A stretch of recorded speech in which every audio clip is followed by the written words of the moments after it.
Alright guys, so I hope you're doing fine as always. In this video we will just have a look at Bitcoin and at gold, silver and Nasdaq, what my ideas are, what my point of view is. We did discuss this in the live stream, but I think this video will be valuable for everyone, so that's why we will be going over it again in this video. So first of all, I think most of you saw it today on the 30th of January. We had a big crash in silver, in gold, in metals went down, Nasdaq went down a bit, crypto is down, and so on. If we look at gold, strong candle down, silver, strong candle down, Nasdaq, daily not that bad, Bitcoin, daily not that bad. So first things first, what do we see here for Bitcoin? We're sitting around this 800 EMA on the daily. We found some support there previously, so it's an important level to watch out. What will they do here? Will they bounce again? Will they finally break through or not? We did discuss this in the live stream, so I won't be going over everything again, but if we look at our indicated vector candles, which I indicated here on the daily, these are some key levels to watch out for. Now, what does the general picture show us of? If we just look at Bitcoin in general, it doesn't look very bullish at the moment. It looks like we want to break through or roll over a little bit, so maybe in the short term we can see a short relief or short bounce to these 90 levels, etc., or 88 recovering the vector, 92 recovering this vector, but the overall trend is down. You can see here aggressive bounce down, bounce of this 200 TMA, bounced again of the 200 TMA. Now it's a matter of testing this 800 if this wants to hold or not. Personally, I'm not longing here. We could see a potential bounce, or you could potentially scalp long. That's fine. I'm personally not doing this. I'm also looking at these three vector zones. If we look at that on the weekly, let's zoom out a little bit. What can we tell about these vector zones? First of all, there's liquidity here as well. But let's look at these vector zones, more specifically this middle one. What can we tell there? We're below this big liquidity zone. But if we look to the left, what do we see here? We have previous resistance in this area. If we look a bit more to the left, a little bit more down to this zone, previous resistance. So these were the all-time highs of previous cycles. So everything is nicely lining up here in this vector area. So this for me is definitely the most important zone to be watching. So price could act as some type of magnet right here, because all these previous resistance might be retested and turn into support to then continue a stronger move up, back into a bull run to new highs. There is a possibility that we sweep it into this vector candle. We saw on the daily there was a tiny vector candle there. I'm not that interested in it personally. In terms of vector candles, this is the main vector candle left, but which we also looked at in the live stream. Let's remove these brushes. Is this potential Cypher setup? Let's go back to the weekly. So we have a potential Cypher harmonic pattern playing out here. How? We saw an impulsive move, retrace, impulsive move, retrace to the 786 for a Cypher. This can vary a little bit, but it's pretty much nicely overlapping in this 65k zone, 60 to 65k zone, let's call it, of this final vector candle on the daily chart. So we have so much confluence in this whole zone right here that for me personally, I will be looking in this whole area to be a bottom of this bear market. Yes, I think we can now say we are officially in a bear market, but I don't personally believe in the cycles like we used to know them anymore, since now Wall Street is heavily involved. I do think the cycles will be different and that this cycle will be the precedent for the next oncoming cycles. So what's my personal plan here? Which zone will we be looking for a bounce? That's pretty much impossible to say. If you see people call it out on YouTube, on Twitter, on X, whatever, this will be the bottom, this will be your bouncing zone. It's not possible to call this out. No one knows the future, no one knows what's going on, so impossible to say. Now, what's my personal plan here, like we discussed in the live streams, is I will be building a long position on Bitcoin myself. What does this mean? I will have a small entry here in this first vector zone, a second entry a little bit bigger here in the main zone. This will be my main entry level. I think so. Once we're nearing, we have to reevaluate, of course. But for the moment, this is a zone which is mostly standing out to me. And I will leave a little bit open for the case we get to this 65 to 60k zone, which for me personally is the worst case scenario for this bear market. Yet again, I do think this 69 to 74 will be the main zone for this bear market. That's my personal belief. Always do your own analysis, make your own decisions. But this is what I will be doing. So I don't know the exact numbers yet, but let's say I enter 1/5 of my position at level 1, 2 or 3/5 of the position, probably 2 at or 3 at this middle level, and whatever is left entering here. For Bitcoin, I will go extremely low leverage. I will look at my margin. I'm not sure I will use a stop loss on this trade, but I will keep into account my margin, that I have no liquidation price, as I do strongly believe in Bitcoin in the long run. I think it's pretty much the only coin where I would say I would trade without a stop loss. On extremely low leverage, an extremely low percentage of my total account, so I'm not at risk of blowing up. Again, I don't recommend trading without stop loss. Always use a stop loss in your trading, but this is an exception on the case. Because it's Bitcoin, don't do this for any other coin. Never, never, ever do this for any other coin, but for Bitcoin, because I believe so strongly in it, I might take that risk. Again, not sure yet. I might have a stop loss below like maybe 55k, maybe even below 60k, but then you're at risk for that sweep, so more so say 55 or below 50. Nevertheless, that's worries for later. We're just looking at the bigger picture that for me personally, this is the zone of interest for this bear market, and these will be the zones that I will be building on my long position. I might even split it up more, that I have different entries within these gray boxes. Who knows? In this video we just go over the bigger picture. If you work here with stop loss, with calculated risk management, which still always have risk management, I only do this as a single exception. Extremely low leverage, extremely low margin, so I can afford it. But if you use a stop loss, just ask ChatGPT to help you calculate your position size on each level. Say I want enter 1/5 here, 2/5 there, 2/5 there.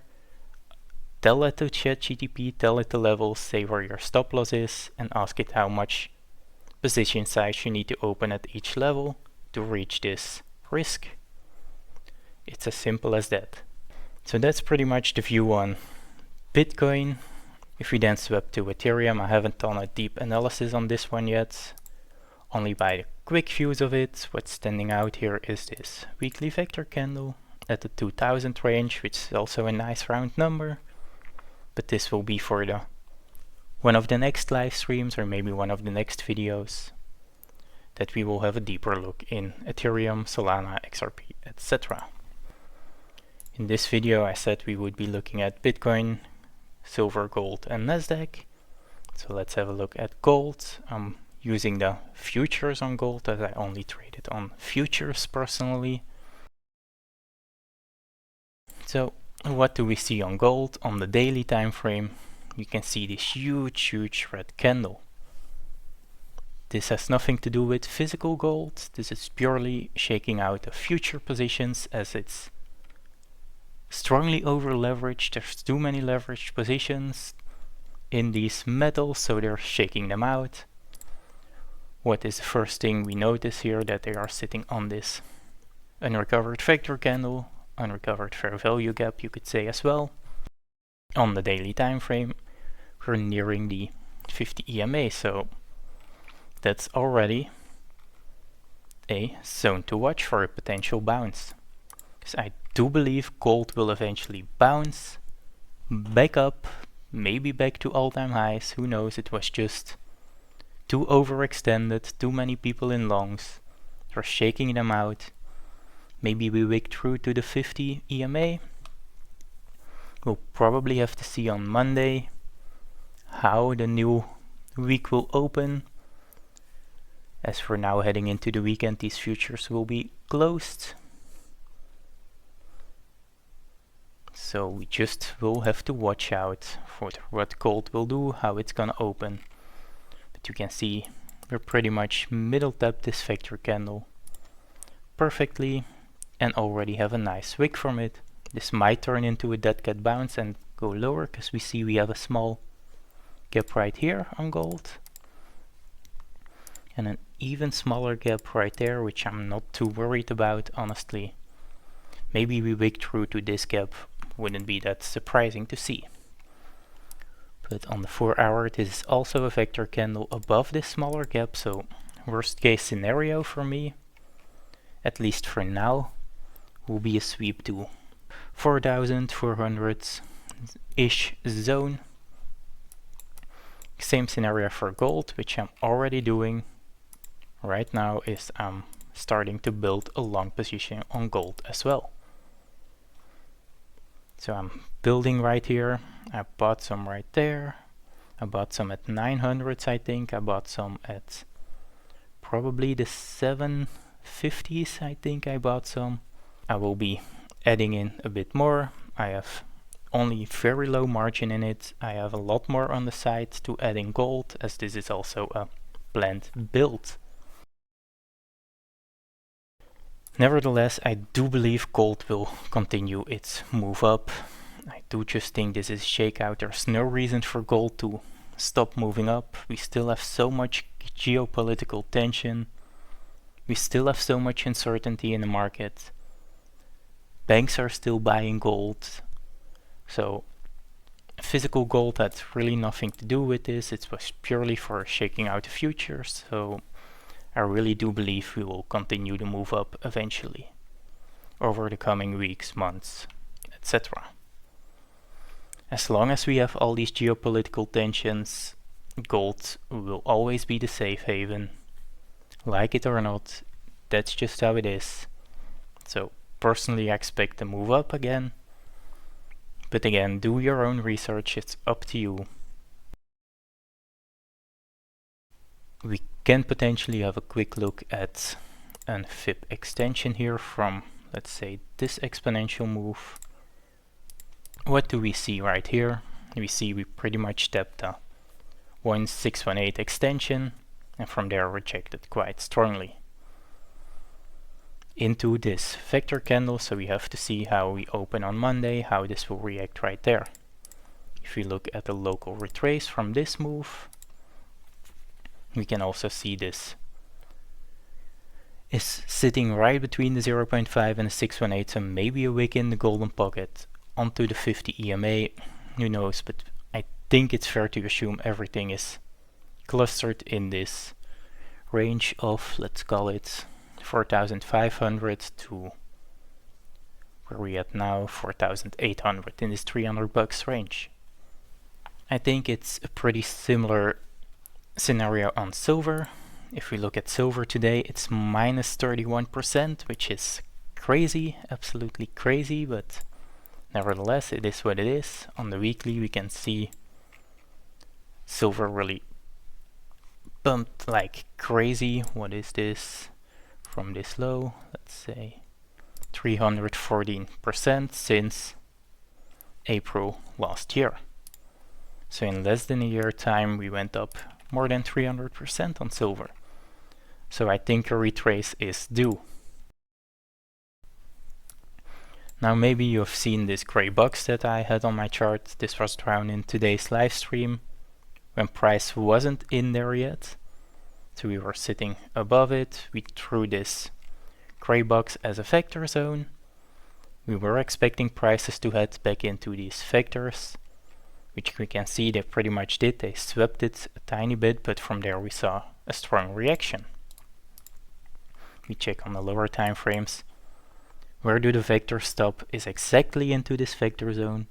We have some retail candles, so we probably have shorters, retail shorters trapped here, and from there we see somewhat of a reaction.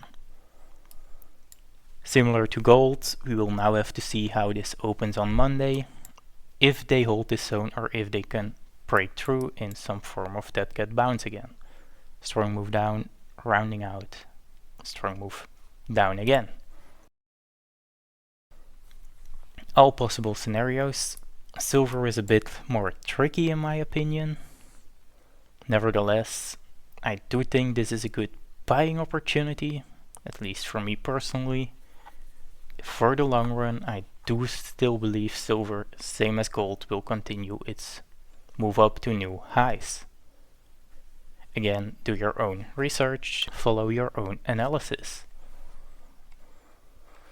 The tricky part with silver is just more the entry levels, like where do we enter more?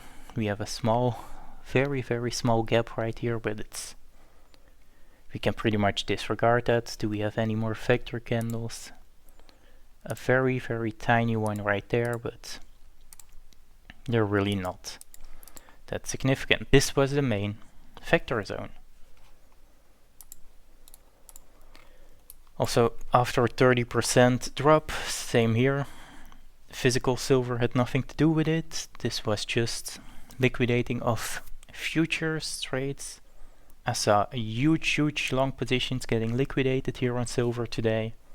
Like millions and millions in position sizes were just liquidated. So the question is, where will it stop? The order book is of course very thin. So if more people sell in FOMO, we will continue dropping down as the order book has very little buys in it. Maybe on Monday when they open, they buy it back up or buy some part of it back up. Really hard to tell. Really recommend waiting till Monday open, see what happens for silver, but this is a very good correction. We're also sitting on this 50 EMA on the daily, so another strong potential support level. So we do have to see. It's like I said in the Discord server when we were grinding up, that I was waiting for a retrace, for a correction. I didn't want to enter here in FOMO. I was patiently waiting for a pullback or a correction, and I think we got this right here. So same as gold and Bitcoin, I will start building a position. Gold and silver, I think it's pretty much safe to say are a good bet for the long run. They have proven their words, they have proven over time that it's a strong investment. It's always been a safe haven. They need these metals. Gold is pretty much safe haven for investing. Silver has industrial use as well for electric cars, batteries, etc. So I think you can't go wrong with these two. But of course, it's your own decision. Do your own TA, follow your own plan. That's the most important. FIB wise, I think, where do you draw your FIB? Right here. You already need to take this low maybe from February. There we see we're sitting on the 0.5. If we take like where the aggressive move starts, we're sitting right in the golden pocket, so the FIBs levels are aligning as well on these zones. But again, I do recommend waiting what Monday brings. Maybe they push it down a little bit more, just to sweep out the early longers again. Once again, it's quite possible to also make a dead cat bounce here. Similar to something like this. We have the aggressive move down, strong or tiny correction, to then continue another aggressive move down. So for me, silver is the most tricky at the moment. Now finally, let's have a very quick look at Nasdaq. You can see Nasdaq is pretty much grinding up, same as S&P by the way, but we'll just look at Nasdaq for the sake of this video. Daily, really not saying much. Okay, we do have this daily vector candle sitting right there. If we go to the 4 hours, you can see on the 4 hours this vector candle has been recovered already.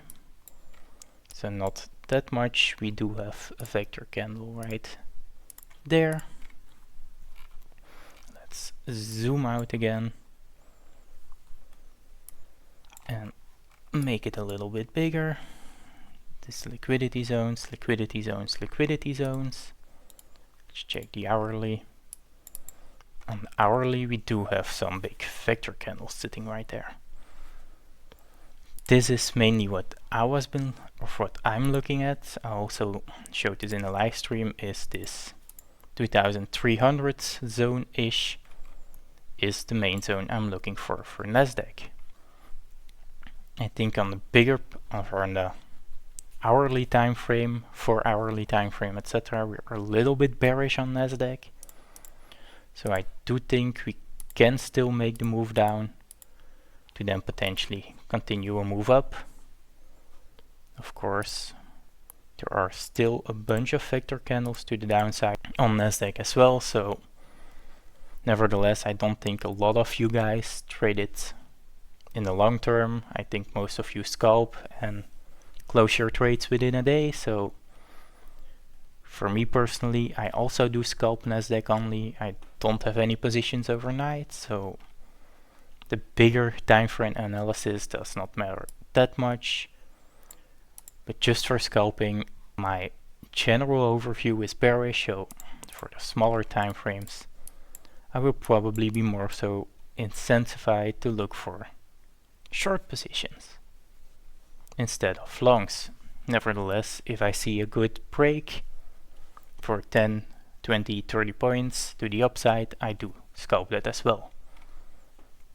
Nevertheless, on the bigger picture, I am a little bit bearish, which will result in stocks also being a little bit bearish for me, but that's how this is. At the end of the day, I do think Nasdaq, S&P will still go up. We still have vector candles to the upside as well, so I do think this is just a correction phase, which we will have to sit through. But same as Bitcoin, same as gold, same as silver, we will eventually continue the wave up, at least in my opinion. So this was a quick summary of what we looked at during the live stream. I thought this would be interesting for everyone, or useful for everyone. As always, if there are any more questions, or if there's any coins in specific you want me to have a look at, just let me know in the comments or on the Discord server, and I'll catch you guys in the next one. Take care, see ya, bye bye.